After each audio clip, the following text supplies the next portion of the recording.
I'm going to introduce Jennifer Cochran. Jennifer is the CEO of Fitness Design Solutions, LLC, which uses a combination of health coaching, movement, and muscle therapies to get people moving again after illness and/or injury. In April 2016, 2 days after the best physical of her life, a routine mammogram started her breast cancer journey. After over 15 years of working with survivors, her mission is to help people find more balance, reclaim their joyful life, and get back to living life to the fullest. So I'm really excited to introduce Jennifer Cochran. Thank you, Bobby. So thank you all for sharing where you're at with the question. So not only is this idea of balance different for each of us, but sometimes it's different 1 hour to the next. What looks like balance now looks different in 2 hours or when someone needs something from you. So after 10 years of getting people moving again following illness and injury, I have really learned the reasons why we struggle with prioritizing our well-being. And they're also the same reasons that we struggle with certain areas of our business and why we have trouble choosing balance. And it is a choice. In the spring of 2016, as Bobby said, I became a cancer survivor. And over the past few years, I've learned a lot about balance, communication, and choosing what's important, and sometimes necessary, even when it's really the hard thing. So I want to do an activity with you, and this is going to be a little bit interactive. So if you have a piece of paper and a pen, go ahead and pull that out. I'm going to have you write, and a few of you have done this with me before. So I'm going to have you write the 4 most important humans in your life. You're going to write them down on your paper. 4 most important humans in your life. Would you list your kids separately or as just kids? However you want to do it.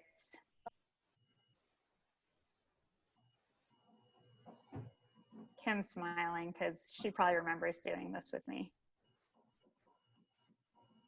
People are going to start snarling at me in a minute. Going to be anger. Going to be a monster. All right, so does everyone have their 4 people? All right, now I want you to cross one out.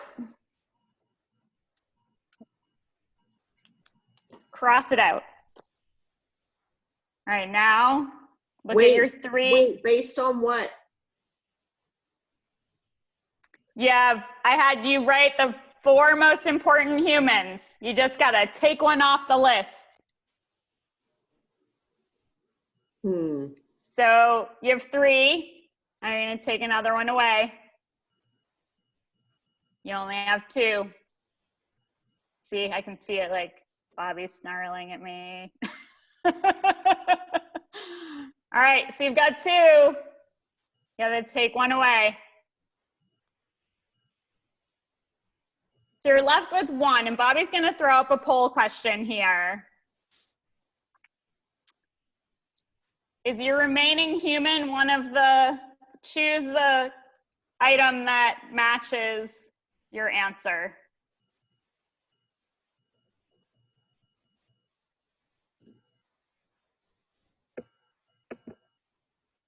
All right. And do we have can we put up the results for that question? How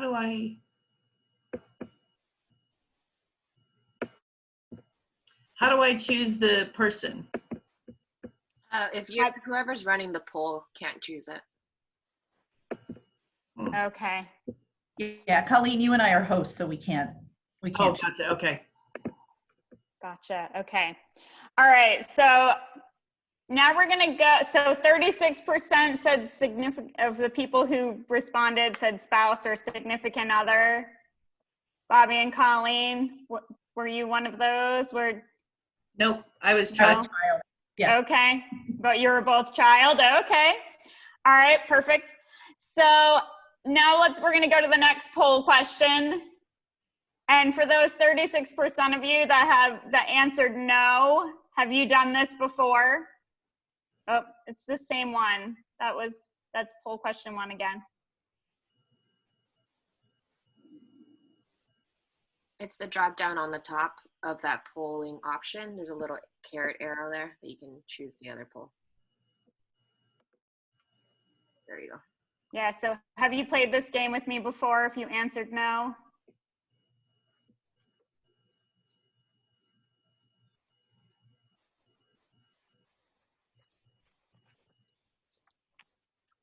Okay, so what was the result on that one, Bobby? For people that answered no? Oh, okay.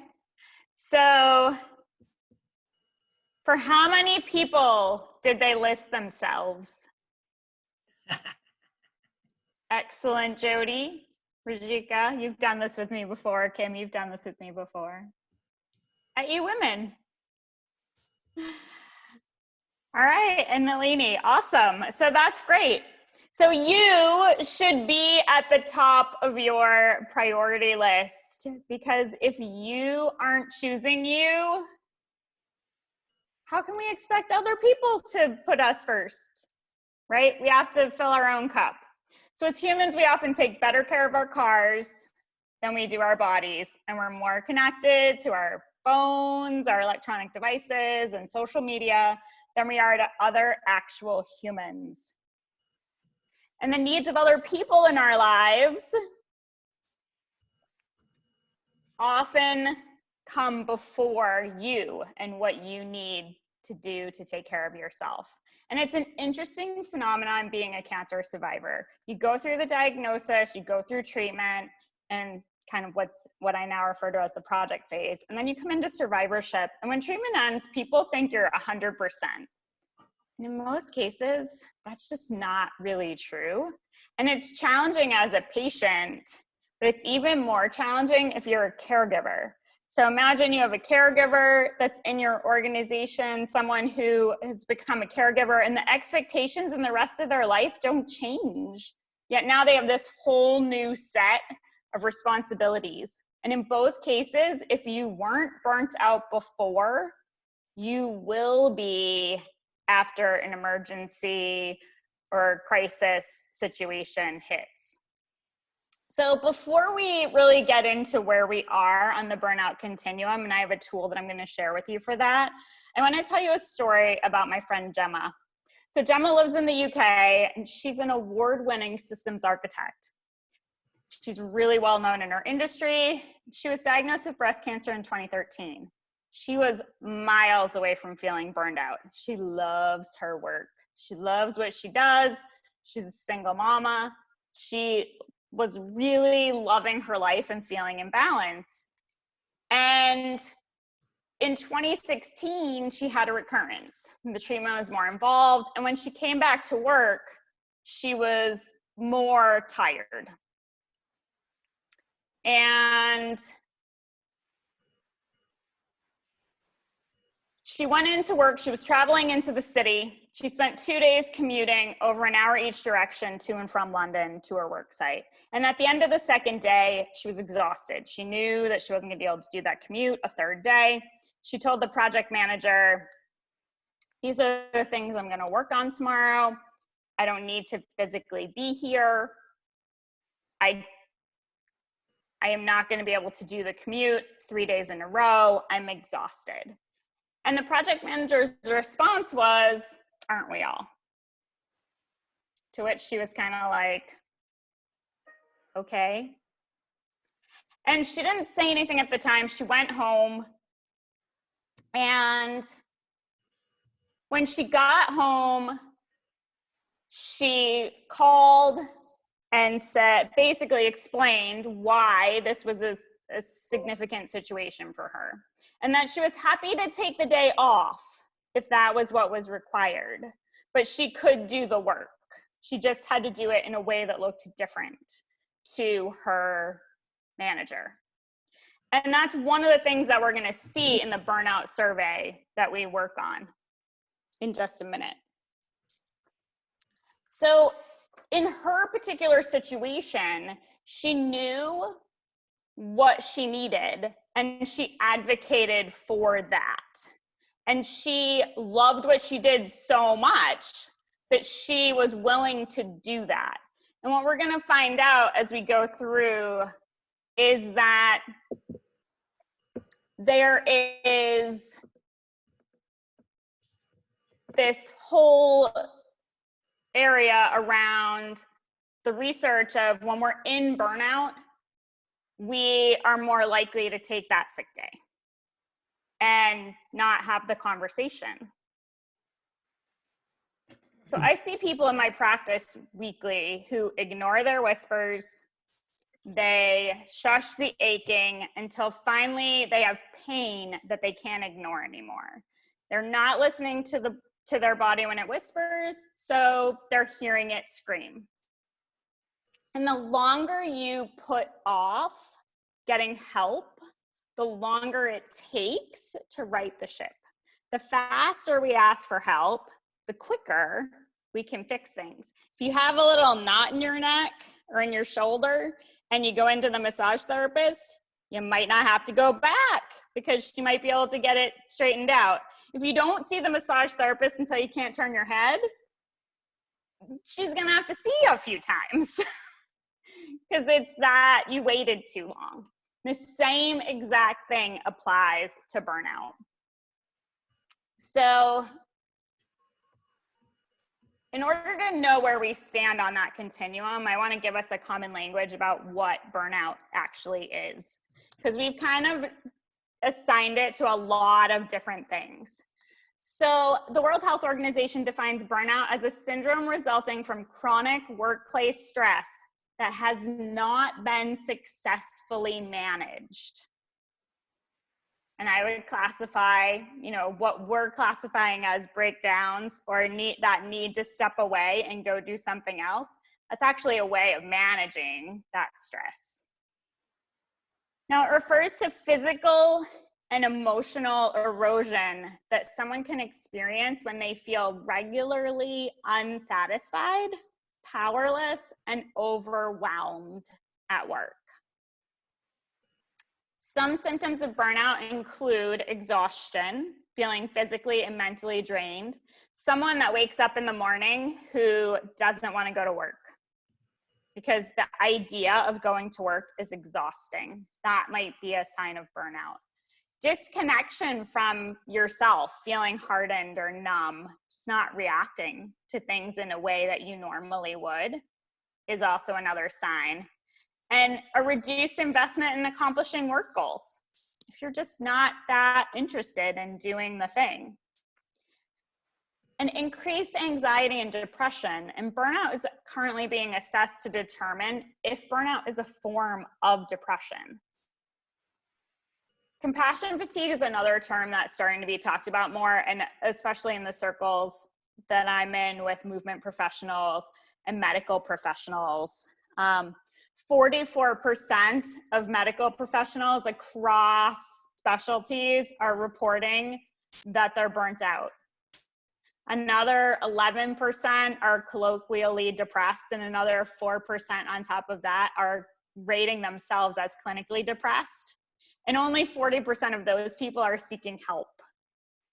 So imagine that they're suffering from those symptoms that we talked about up above, and you go see them for a doctor's visit. That's a problem.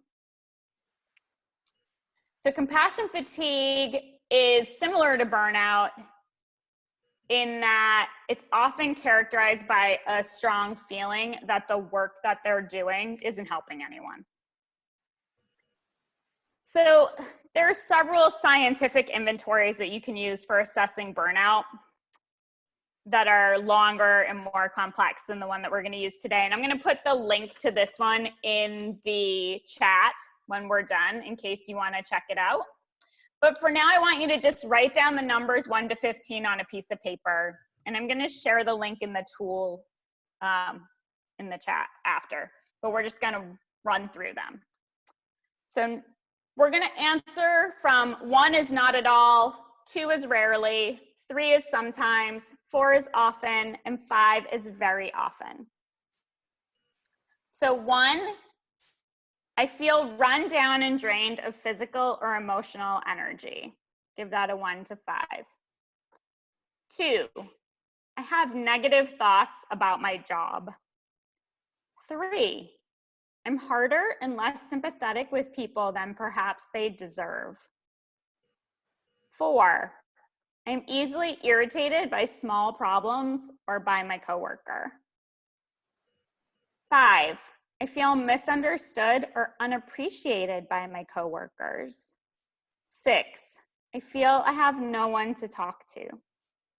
7, I feel I'm achieving less than I should. 8, I feel under an unpleasant level of pressure to succeed. 9, I feel I'm not getting what I want out of my job. 10, I feel I'm in the wrong organization or profession. 11, I'm frustrated with parts of my job. 12, I feel that organizational politics or bureaucracy frustrate my ability to do a good job. 13, I feel that there is more work to do than I practically have the ability to do. And 14, I feel that I do not have time to do many of the things that are important to doing a good quality job. And the last one, 15, I find that I do not have time to plan as much as I want to. So now I want you to go ahead and total up your numbers. And we're gonna put up poll question 3. And just select the range that your total score falls in.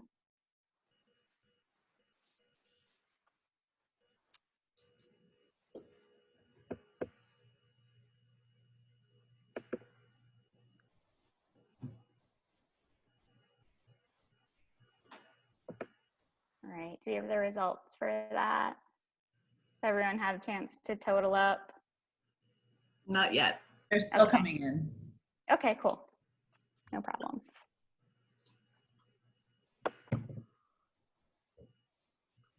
I didn't get the poll, Bobby. Oh, really? Weird. Is there anybody else that didn't get it? It could be behind one of your desktop web pages. Hang on, I'll look.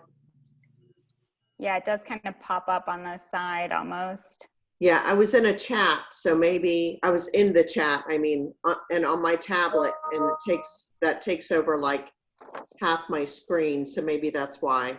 Okay. Where's it supposed to be? 'Cause Hang I on. didn't leave you out intentionally. Oh, so, okay, so if you're on a tablet, there's a poll in progress at the top, and if you press on it, it'll, Okay. We're learning a lot about polls today. Thank you for bearing with us. It's a new thing we're trying out.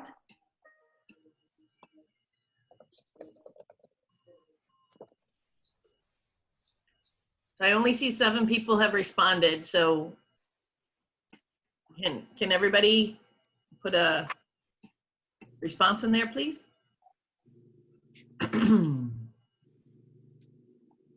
Actually didn't respond to a personal break, so I didn't hear all the questions. Yeah, I didn't hear all the questions, so I don't feel like I can answer correctly. I apologize. Okay, no worries. All right, let's just move forward. There you go. Okay, perfect. So this is, and full disclosure, because I'm not administering the poll, I answered, and I just answered in 15 to 18. I hadn't actually played along with you, to be honest. You were the one. I was the one. Is I that was just wondering one? who Is that had some one? little stress in their life. Yes. So 15 to 18 is no sign of burnout. So there you go. That's not really true. I just chose that because honestly, I figured there wouldn't be a lot there and my results weren't super accurate. 19 to 32 is little sign of burnout. So that's pretty good. You're doing well. You're managing that stress in relation to your work activities. 33 to 49 is a risk of burnout. And 50 to 59 is a severe risk of burnout. 60 to 75 is a very severe risk of burnout. That's where I would definitely be referring you to services. All right, so now the next poll question is, did anyone have a 5? It's just a quick yes or no.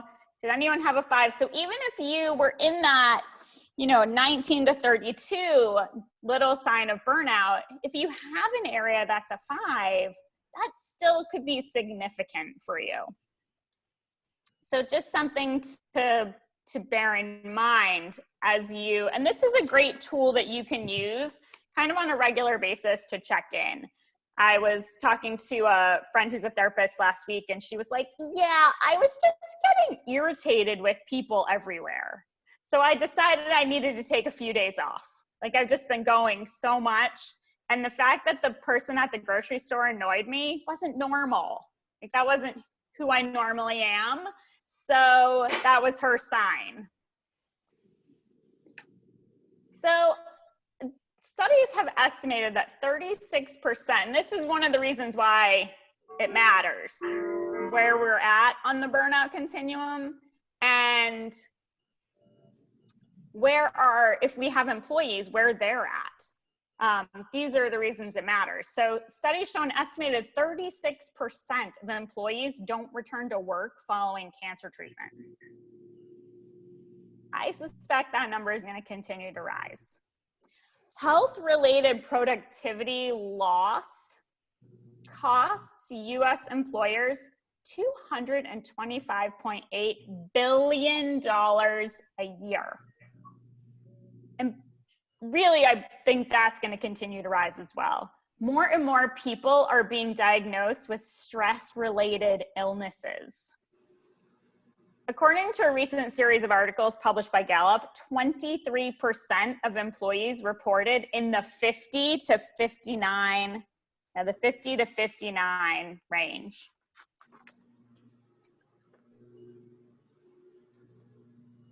And above. And an additional 44% were at risk for burnout, which means 67% of all the people surveyed were between at risk and severely at risk. And these employees are 63% more likely to take a sick day and 2.6 times more likely to already be checked out and job hunting.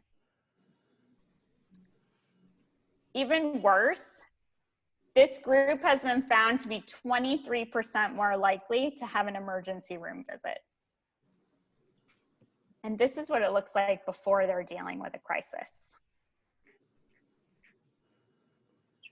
Now, I want you to imagine this. If our well-being is made up of many layers, and I'm going to have you just, on your paper, draw a circle, have a little bit of room, so our circle is going to get larger.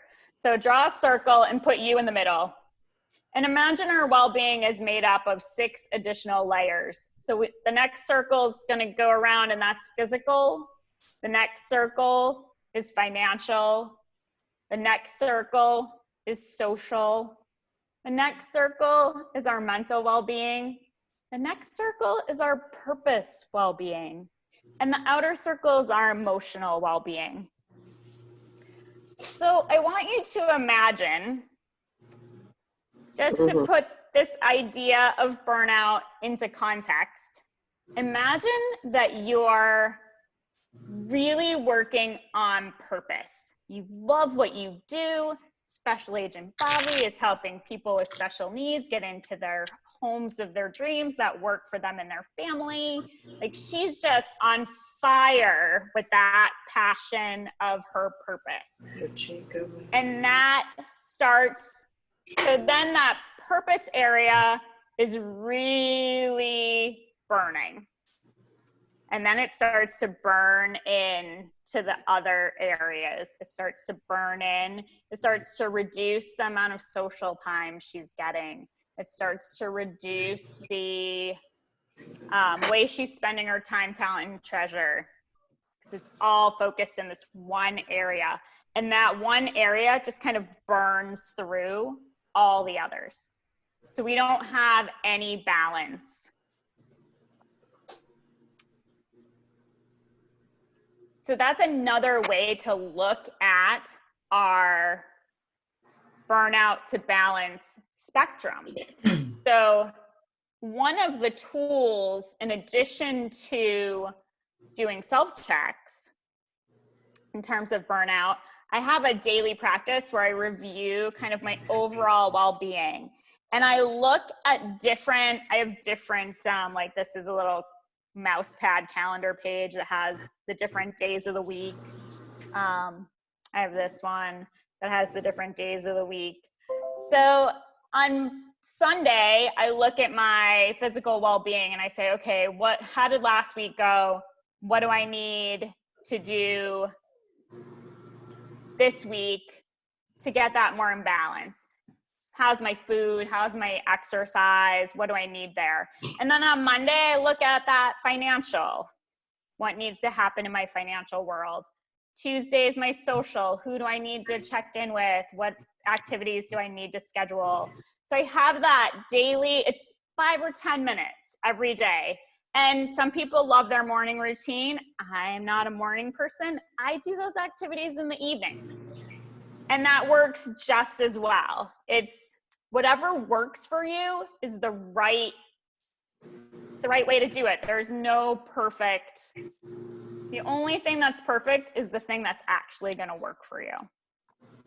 So that's a way that I use to kind of navigate what my well-being looks like for me and how I can strike those places of balance. Because some weeks your purpose is the thing you need to have at the forefront of your world. And other times it's your social. Like you've been so in your purpose, you need to reconnect with some humans. So again, that balance is whatever it is on that day. So I want to really challenge you to assess where you fall on the scale and give some thought as to why you're there. And are you feeling happy, fulfilled, able to strike that version of balance? Or is one area just burning out of control?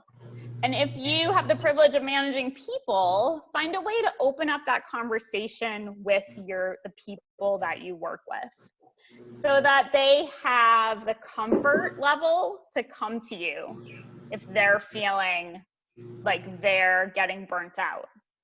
Because we know that it's a lot more expensive to replace people than to retain our good people. So I think I'm bumping up on time. 3 minutes. Oh, okay, perfect. So that gives me just enough time to finish up. So I'm a big fan of people working in their strengths and getting help to fill in the weaknesses with people whose strengths match those areas. And that really requires us to be honest and have that safe space to have the conversation and to listen and to be heard. When we can have that exchange where we can really listen and witness someone and also be heard, that is so important to our overall well-being. We have this societal challenge where we believe we need to do everything well. And that's just an illusion. No one person can do all the things all the time perfectly. We all need some help. So when our people are working in our strengths and feeling productive and appreciated, everyone is winning. When we communicate with that ear for understanding, getting curious, and being creative, the best solutions sometimes come when we get out of the box. Like sending your kids to go see Christina for a while. So a quick review. If we listen to our body when it whispers, we don't need to hear it scream. Prioritize you first. Do self-checks regularly to get clear on where your potential for burnout is and where your overall well-being stands. And communicate with an ear for understanding, getting curious, and being open to getting creative. So, any questions?